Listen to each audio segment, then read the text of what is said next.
Welcome back to OK Pop. I'm Reagan. And I'm Ezra. Today we're talking about the 2024 election. Not the top of the ticket that we've heard enough about, but we're discussing what's happening here at the bottom of the ticket.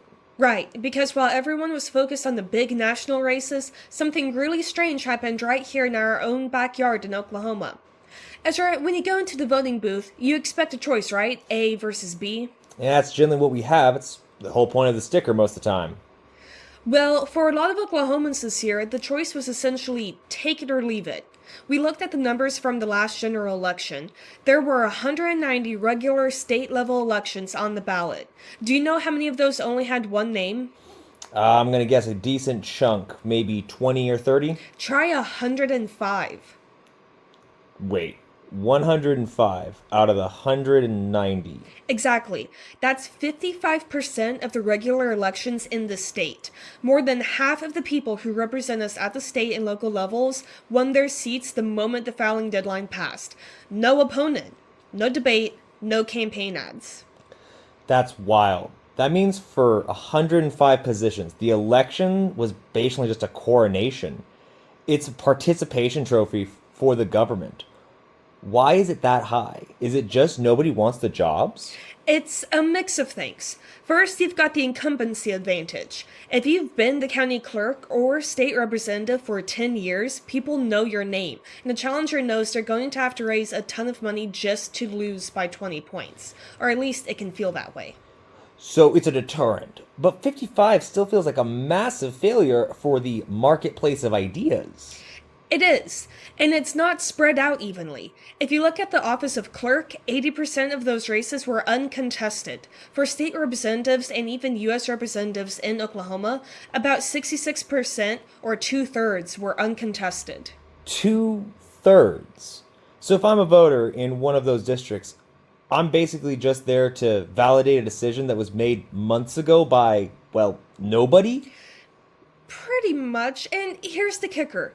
The state Supreme Court, 100% uncontested. Okay, now that feels dangerous. Those people are interpreting our laws. If there's no one even running against them, or no one even trying to present an alternative view, how do we hold that branch of government accountable? And that's the big question. When we talk about voter apathy or low turnout, we usually blame the voters. But if you open your ballot and half the races are already decided, why would you feel rushed to get to the polls? It's a feedback loop. No competition leads to low interest, and low interest makes it even harder to recruit new people to run. It feels like we're losing the muscle memory of democracy. And it's a recruitment problem. In a state with a trifecta, with one party controls the government and both chambers, the minority party often just stops trying in certain districts. They figure, why spend the resources?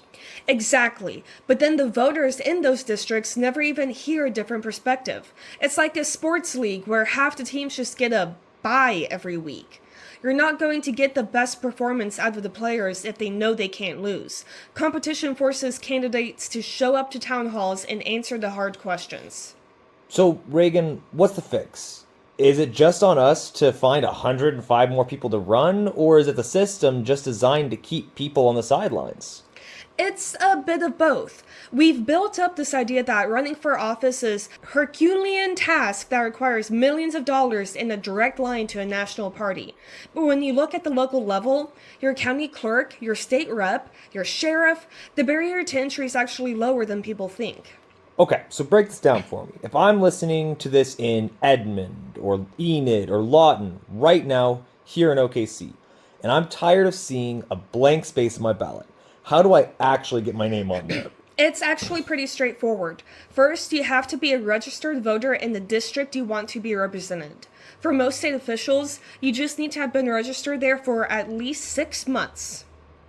Okay, step one, be a resident. Got you. What's step two? The big week. In Oklahoma, candidate filing usually happens over a 3-day period in early April. You head down to your county election board or the state capitol with a declaration of candidacy. And I'm guessing there's a cover charge to get in, right? There is a filing fee, but it's not as crazy as people think. For a county office, it's about $300. For the state house, it's $500. But here's the part most people don't know.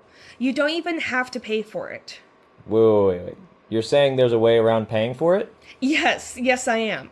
If you don't want to pay the fee, you can submit a petition. You just need signatures from 2% of the registered voters in your district. It's the state's way of saying, if you can show us that your neighbors actually want you to run, the fee is waived.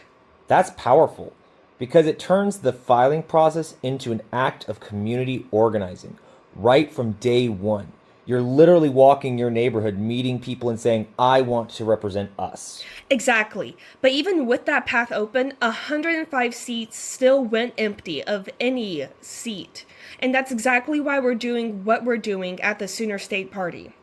Right. Because it's really a lot of people feel like they don't get into this red versus blue box. It's not even a thing anymore. They look at the two big parties and feel like their local issues are just being drowned out by national points. The Sooner State Party is about ending that invisible era. We're starting this because we believe Oklahomans deserve a voice that isn't tied to national script. We want to help local people, teachers, small business owners, nurses, take that step to run and help their community. It's more about the people before parties. We want to give a home to the Oklahomans who love their community and just want to see it better. See better roads and better local schools and doesn't want to get dragged into all this crazy polarization. When 55% of races go uncontested, it means the current system is failing to recruit leaders. The Sooner State Party is here to be the infrastructure for the rest of us. We want to make sure that the next time there's an election, those 105 seats have a choice.